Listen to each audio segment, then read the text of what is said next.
Let's get into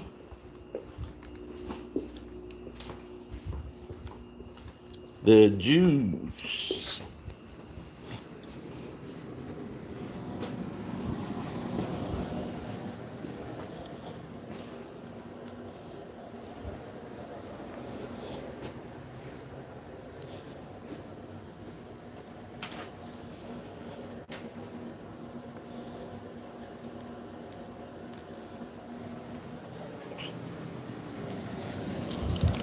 What's up? Seeing some people I know from the jump always helps.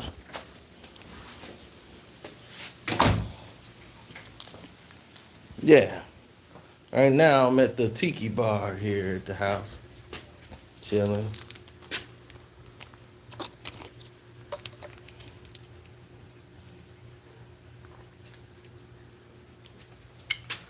And since I'm pouring myself a drink here at the Tiki Bar, let's get into some basketball talk, some history, some truth behind.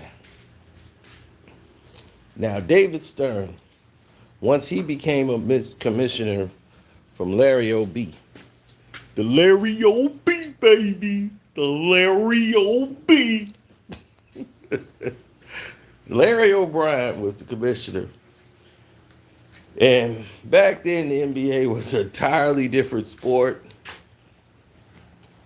It wasn't a thriving business. And it was ran mostly as a crackpot, run and gun type of organization. Larry O'Brien had ran the company into the ground. He even named the finals trophy after himself.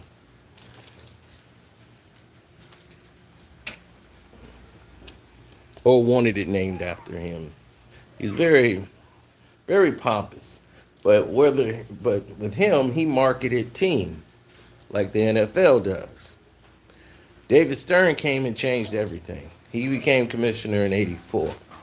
This time, the Celtics and Lakers, Bird and Magic was the thing. So he came in and said, we got Bird and Magic. Why we ain't making any money?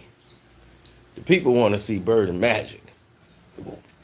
You got one on the East Coast, one on the West Coast. Okay, they play 2 times a year, which is stupid. But those two meet in the finals. That's the 2 teams people want to see. We got to help them get there. We got to give them the horses to win the race. We got to promote players. So the ads to promote Magic and Bird became it. That was it. So in 1984, what do you think the finals is going to be?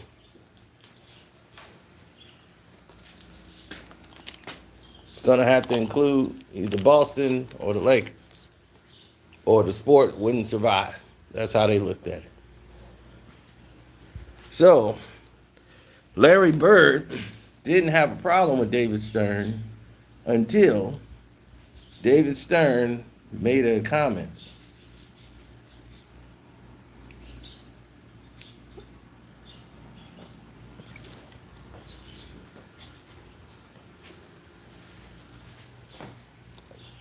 He would be inside.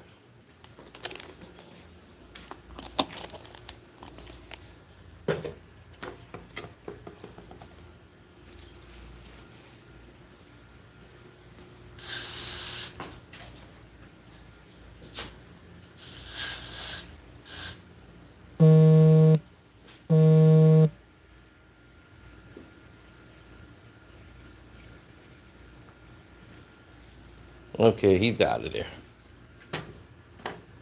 Sorry, buddy. Can't have you buzzing around stinging people. I know you wanted to get outside and got caught in here. Don't know how that happened. Gotta go. So anyway, here's the scenario, people, so that you would understand it a lot better. Of course they rig games. They've been rigging them since then, still rigging them now.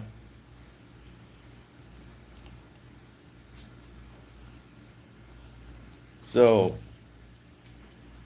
while all of this was transpiring and going on, the league came up with a genius idea.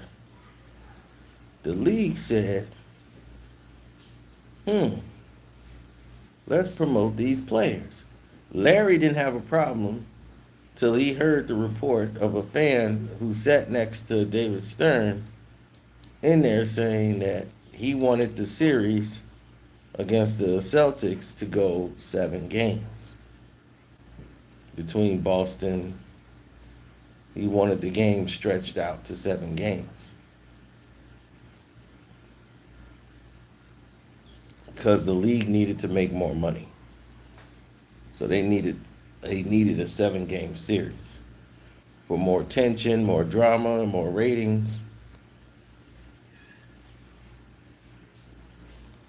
So once that was done, imagine what followed next. A game 7. Magically, a game 7 appeared. Now, people go back and watch the finals and go see the game 6 that Larry Bird complains about. He brought this up to Stern.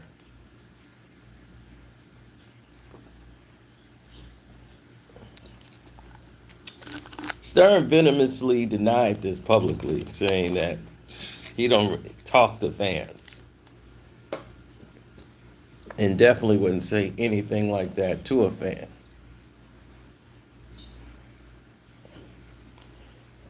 So he put it off as fiction, where Larry Bird took it as fact and saying, well, I don't feel the commissioner should be saying anything like that to a fan in the stands. Larry took it as fact and went at it as face value. And he believed it because of the outcome of game 6, forcing a game 7. So when he met David Stern, I think he was receiving an MVP award. And once he got the MVP award, he went to shake hands with David Stern, and David Stern said, well, he pulled him in there. He was like, even though you rigged game 6, he brought up all this old stuff. And then David Stern, still holding his hand, pulls him close and talks to him and was like, how do you MFers think you got to beat the Lakers? Or something. I mean, it shocked him that David Stern was like, dude, y'all didn't beat the 76ers or something, he said, of that nature. It was a team. He was like, y'all didn't beat the 76ers. We did.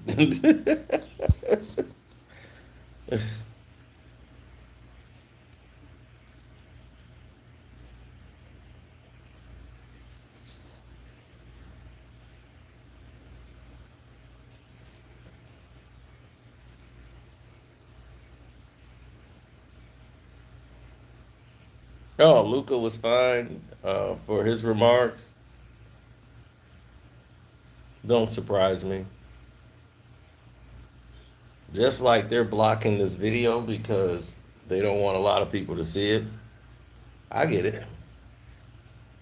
I wouldn't want a lot of people to know that my league is is rigged either. So, Sarah, Sarah.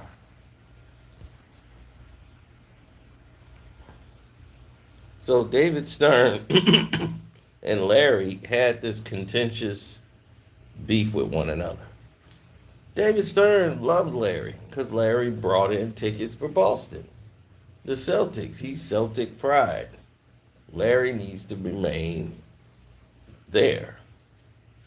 Their back and forth was more of a basketball perspective. But once Larry went into the managing and the general manager and being a head coach, He really wanted to run his own team. That's all he ever wanted to do.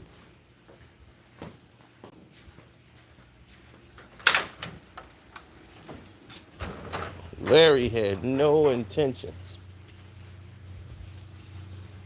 none whatsoever,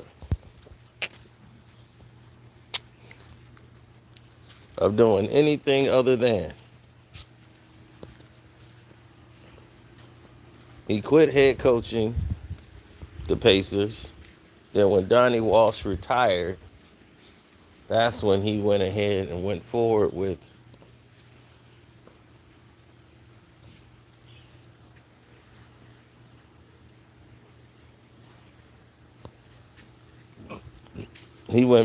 all the plans that he had.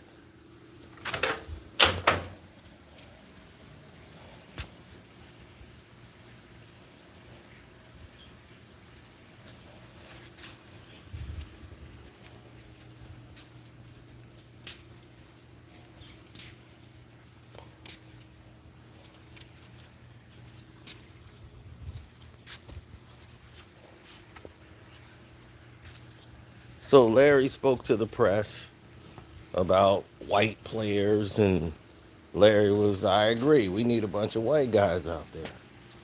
We need a few white guys running around so it won't be a problem.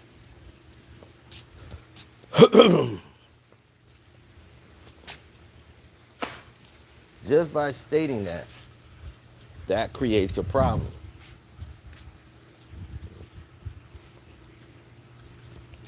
By saying, we need a bunch of white guys running around out there, gives the illusion or the false sense of security that the league is generated and promoted based off race. So, of course, this made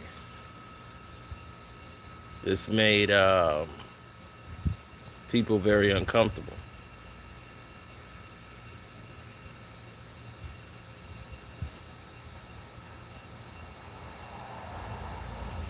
Not me per se, but it just made other people very uncomfortable.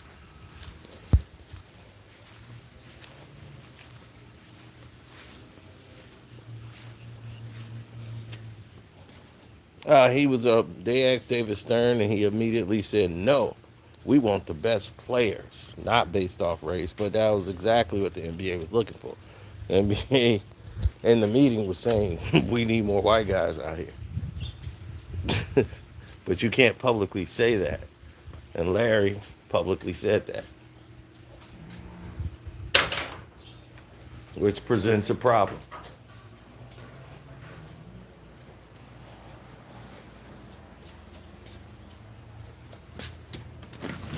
There you are. You back.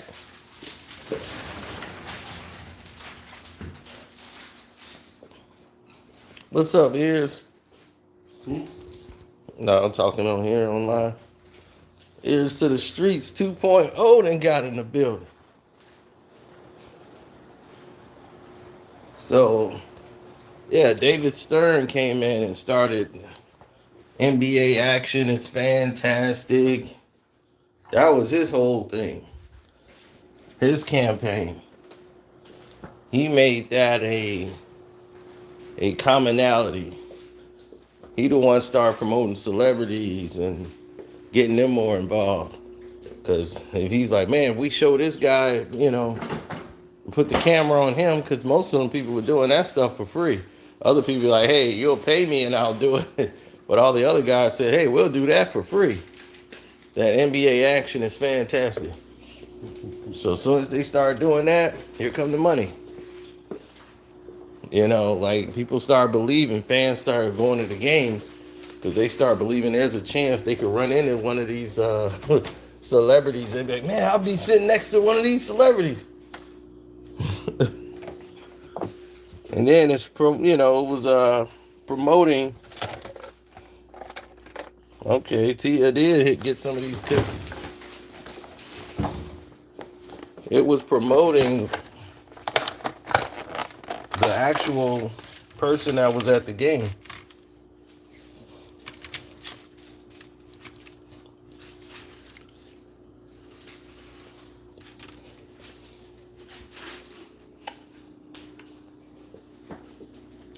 Stern focus was Magic Johnson and Larry Bird. That was it. Promote Magic and Larry.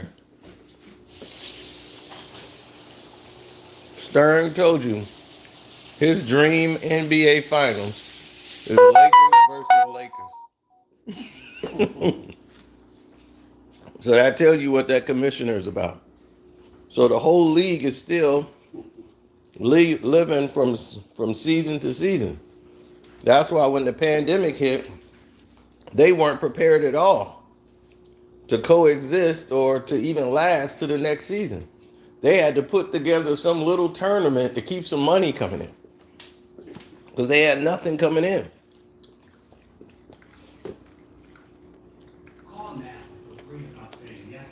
Well, Larry's different. Larry Bird couldn't be bought, couldn't be sold, couldn't be told what to do.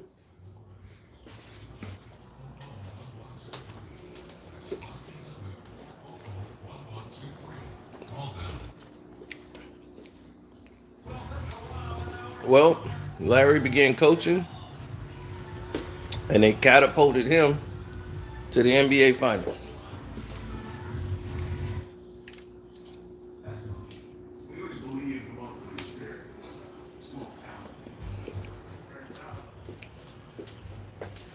Once they got to the finals, that was it.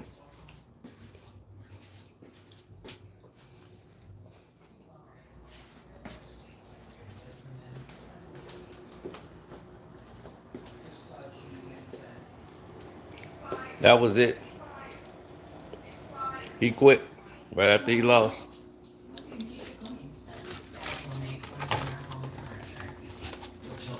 He wasn't going to beat the Pond.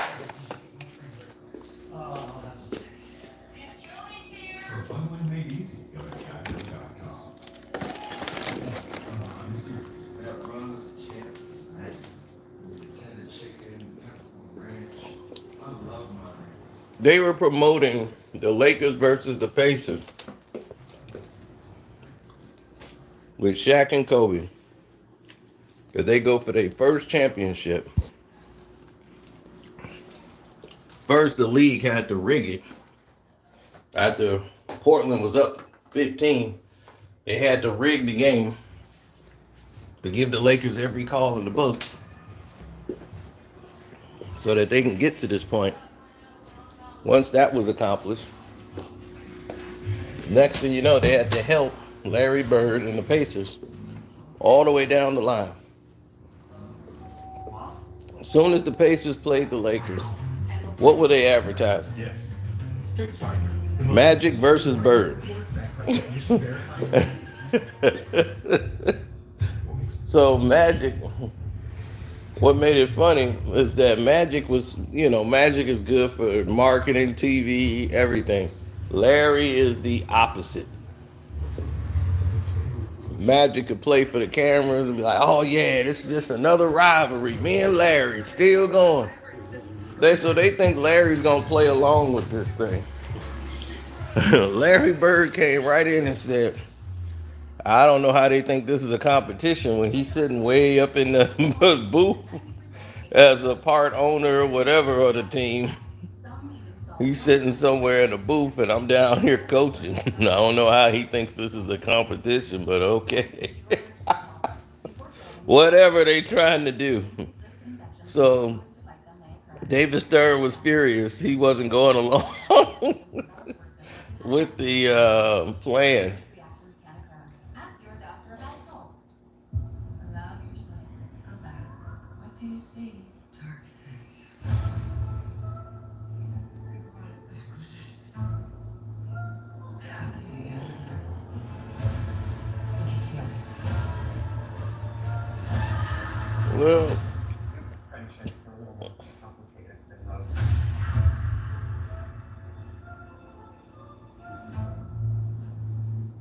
Well, people gotta understand, it's a business. If you want to see real basketball, you gotta watch NCAA or high school. If you want to watch like entertainment basketball, then you'll watch the NBA. That's not it's not real basketball.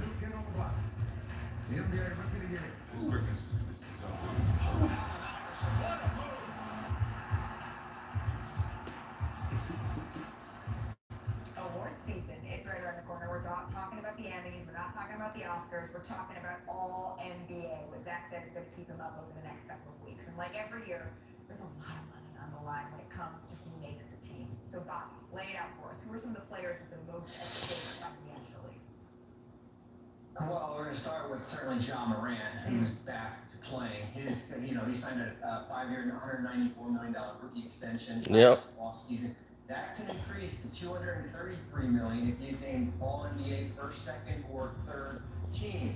Of course, All NBA teams. Look at that. late this year, a $287 million supermax extension is on the line if Brown. This is why, and this is voted on by the press and the media. If he earns All NBA 5 years, $287 million. So Malika, you're looking at over $200 million on the line for All NBA. Wow. Yep. So you mentioned Jaylen Brown and Jason Tatum. It feels like is assuredly going to make one of the All NBA teams. Jaylen Brown's having one of the best. Siakam, I don't think gonna make it. His career. So I would think that potentially he could make one of those teams. But what would that mean for his and Brown's salary moving forward? Well, first regarding Jason Tatum, the first $300 million player in NBA history, Wow. an average salary of $60 million per year. However, because of the years of service criteria in his contract, Tatum cannot sign that extension until the 2024 offseason. He's still eligible to sign it, even if he doesn't earn All NBA next year.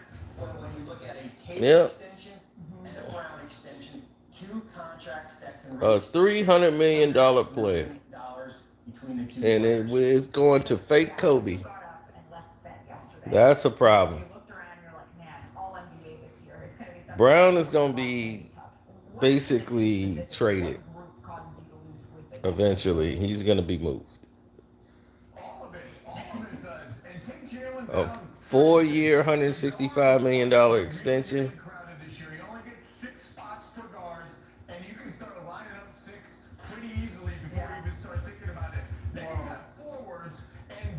Jaylen Brown is probably going to be one of the rare players in the NBA who you can put as a guard or a forward. And now you've got three no-brainer forwards who would normally be no-brainers, but Kevin Durant's played 42 games. LeBron's played 47 games. Kawhi's played 45 games. He's the only one maybe that will even get to 50. What do you do with them?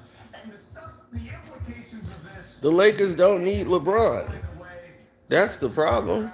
I see what y'all saying, but the Lakers don't need LeBron. LeBron James makes it all NBA team. Third team. Why? And even more than that, it's not just the money anymore. It's determining like the Celtics' ability to retain Jaylen Brown. We should not have any role in determining whether the Celtics have a leg up. Thank you. Jaylen Brown to sign an extension because he gets the big extension eligibility that Bobby talked about. It's just a strange, conflicting position for everybody to be in, and they've got to find another way to designate players for that mega extension. Yeah, Yep. I agree, Mark. I heard you talk about this the other day, and that's why you're not really voting anymore. It's why I don't and have never had voted. What's the biggest challenge in your mind, Mark, when it comes to... Yeah, Mark don't vote anymore, but he used to vote. Well, then also you have the problem of players being split on positions. For example, Jaylen Brown, is he a guard? Is he a forward? The NBA doesn't designate that in the All-NBA voting. So I'm suggesting this to Adam Silver. I'm suggesting this to Tim Frank. Yes, Tim Frank, you too. You just get rid of the positions and make it a first team, second team, third team, of just the best 5 players on each team. Because it's always weird to me to see a player be in the top 5 in NBA MVP voting, but then be on the second team of the All-NBA. That never has made sense to me. Yep. I think it's time for them to just get rid of positions all together and make it top 15. This all NBA crap need to go anyway. You know, if you're gonna give the media that again, then maybe you need to just make us It's all this incentive based that they claim they don't do. They do the same thing like the NFL. And they corruptly like get people to play ball and vote people off like they did Donovan Mitchell. He didn't make an NBA all team when his team was number 1 in the NBA and he was clearly the best player on that team. He didn't make an all NBA team. Jaylen Brown got ripped off last time, so this time they're gonna probably pay him and put him on a all NBA team, rank him as a forward probably. Whoa! Jerry struggles on conference calls, but he's such a dedicated employee. You're right. So Some strong ladies. When cold symptoms keep you up, try Vicks NyQuil Severe. Just one dose starts to remove 9 of your worst cold flu symptoms to help take you from 9 to 9. I still haven't said nothing bad about LeBron. Everybody's like, I thought you was gonna get through this day without saying something bad about LeBron. I didn't say anything bad about him. Said the Lakers don't need him. They clearly showing you all they need is Austin Reeves. Austin Reeves is the new savior of the Los Angeles Lakers. They're winning these games, more games without LeBron. Their defense is up. They're shooting 50% from the field. What do they need LeBron for? It was Harlem native Marquise Noel. Oh! No look alley-oop. Woo-hoo! Kansas State Sweet 16 win over Michigan. Noel set a tournament record with 19 assists last night. Let's take a look at some other sweet alley-oops, guys, because this got us thinking. It's your boy Stephon Marbury. Hey! You know, for a guard to do that is incredible. He's only like 6'2", but that's pretty hard for a guard to do. This one's a little bit painful for me, Mark Spears. It's Kobe Bryant in Oracle Arena in 2003. Oh, and these are the days. I mean, Warriors fans. Did you just ask me who's better, LeBron or Larry Bird? Can you believe these questions exist? Larry by a million? It's not even close. They're not. It's not even close. There's a reason that he gets to judge the upper room. Zach still hasn't won. Larry Bird or LeBron. You can't put anybody who played past 2005. Okay, you any player that played in that era, you could put them. LeBron is under them. I don't care who the 12th man was. LeBron was under them. Enjoy your weekends. I just have one more thing to say. Go Zags! Oh, I definitely not one that was with them.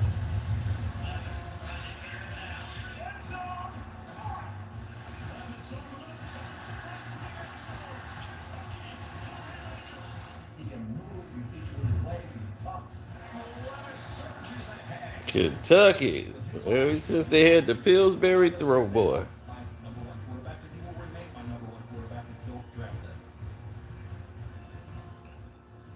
The top quarterback pro days continue. Today it was Will Levis's turn in Lexington, Kentucky. We'll hear from Louis Riddick, who watched him through live in moments. Welcome to NFL Live. Ted Hasselbeck, Mina Kimes, Rob Griffin III, Jeremy Fowler with you for the hour. Mel Kiper Jr. joins us as well. Let's get right to it, guys. RG3. Levis proved today. Will Levis don't know that arm strength for sure. You'll see this in the video, but there was an 80-yard pass that looked like a rocket ship. The upside of Levis, well showcased today. There's also some other things that we'll get to in moments with Lewis, but here's Todd McShay with the quarterback right after he finished throwing.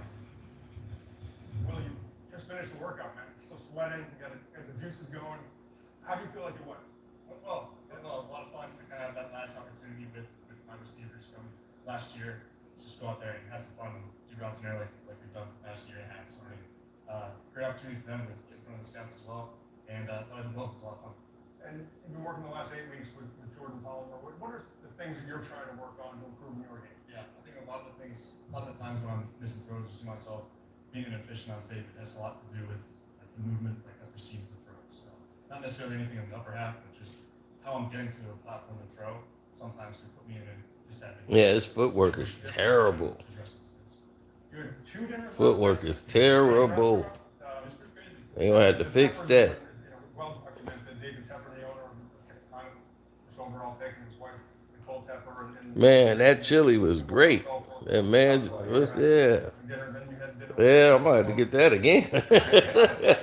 Process, like, Yeah. and how much room Mom was, throw it out. It's been here all night. Throw it out, and it's no good. I'm like, yeah, I left it right there. There wasn't nothing wrong with it. So, I told him beforehand. You ate it this morning or what? Just like, Yeah, I was up early. I don't know where you guys were, what do you think about how the meetings go? it was good. Felt really good. Definitely could see myself. because I was up for a while. You guys were cleaning the refrigerator. Great to continue those relationships and Oh, hopefully okay. make stronger for the next few weeks. What's next for you? I got this weekend. Going this weekend with my parents and then back. And the killer robot was going around the house. Yeah. So Before Will Levis, we bring in Louis Riddick, who is at Kentucky. I was staying in the room. Will throw live. Louis, what stood out to you today when you were able to see him throwing, working out, and speaking to these teams? And Laura, on the positive side, all the things that we see on tape, we saw a very, very strong arm, a guy who can throw the ball. I don't think 35, 40 yards without I don't think a lot of those without really even needing his players in today's game like this whole format they got, like the play-in, this little this little turn. Right, but now you taking teams that made the playoffs at 7 and 8 seed and told them they got to prove it now. Yeah. 80-yard throw. And I think that's a Yep. function of him really getting his feet and his lower body tight. Most of these young guys can throw 80 yards now. That's something that he said he's working Like on. back in the day, it was few people that could do that. Like Marino had an arm, Brett Favre, and John Elway. That was it. Joe Montana wasn't throwing 80 yards. And you saw the bad. But you don't need to throw 80 yards. You need time. But in this arcade game that they got now, you know, these guys don't normally win. Like Mahomes could throw 80. He's the only one that winning because they want him to be the poster child of the league. That's why they cheated the Bucks, and that's why I quit watching football. I'm done. After they didn't cheated Brady 2 years in a row, I'm out. They can have this, whatever it is, I'm out. Thanks so much to Louis for all the great coverage this week. We'll check back Yeah, in they with you. have. Here's another piece of the conversation. Levis had an He's got impressive a- debut he's season got at the right Kentucky type of in body for 2021. Posting tall. a 77 QBR, also rushing for 9 Like I said, his touchdowns. footwork, However, he got that something. QBR decline Yeah, they got to work with his footwork, but he's strong. And but He got that one quarterback. it's all about the precision, like knowing what to do on these third and shorts, Because, Brady didn't have a lot of, reading the defenses. Brady was all about short routes. Well, yeah, that's how the game was played. It's a 10-yard game. So your whole thing is 10 yards. We got to get 10 yards. So you play 10-yard football, and your mentality is get a first down, move the chains. But when the pressure was on, and it's 3rd and 7, 3rd and 9, 3rd and 11s, and you seeing Brady can convert those. Yeah. You know, and I mean, he had receivers you can't even remember their names. So when he had a celebrity, no stars, Right. he was winning with what he had. He was going to demand they get the very best out of what they had out there on that field. If Brown would have held on to the ball, Peyton Manning would never have a Super Bowl at all. He would be out. The Bears would have been playing against the Patriots. Brown dropped the ball on 4th down.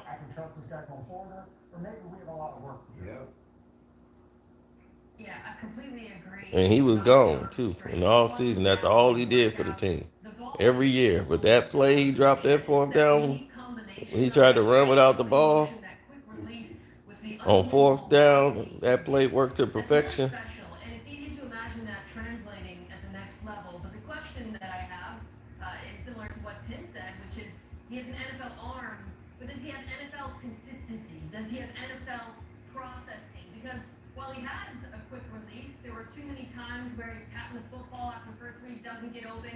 He invites pressure as much as the offensive line also contributed to that. So as an organization, you have to see if he has the capacity to improve in those areas, because the underlying tools, as Tim said, are very enticing, but it requires more than those tools and traits to be a top quarterback. She don't even know what she's talking about.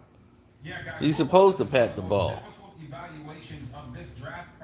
When you don't pat the ball, that holds the linebackers in place, the guys on the line who puts their hands up. It throws their timing off. That's why they pat the football. When they pat the ball, people think that the ball is getting ready to be thrown, so they try to stick their hand up. That struggles with velocity versus touch. But when I watch his tape, and I watched every single snap of his in college, that's what you see. He is a really good player. He is going to be tough, and he's going to put it on the line for his team like he did last year, playing through foot and shoulder injuries. But at the same time, when you're evaluating him as a GM or as a personnel guy, you have to say to yourself, does this guy need 1, 2 years to be able to become a franchise quarterback? I think he has all of those traits, but one thing is for sure. He's 6'4", 229 pounds, guys. He's tough, and he likes mayo in his coffee, so he's got that going for him. Yeah, I'm gonna avoid the mayo and the coffee for sure, but if you haven't tried it, it's not good. The one thing too about Kentucky is they say that Mayo in his coffee. Jesus Christ. I done heard it all now. Around him that he needed to have Yeah, like I said, it just depends on what team